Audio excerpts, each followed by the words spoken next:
Лилијана Поповска од Дом се откажа од добитното пратеничко место на листата на СДСМ и Издружената опозиција и на пресконференција соопшти дека го препушта на помлад кадар, а таа ќе се премести на некое место кое не гарантира пратенички мандат.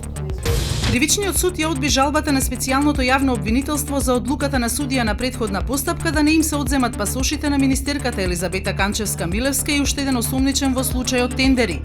Освен одземањето на пасошите, СЈО бараше и на двете осумничени лица да им биде наложено еднаш неделно да се јавуваат кај службено лице, што исто така е одбиено од судот. На ден пред председателските избори во САД, анкетата на Wall Street Journal и ТВ станицата NBC покажуваат дека Хилари Клинтон води пред нејзиниот ривал Доналд Трамп за 4%.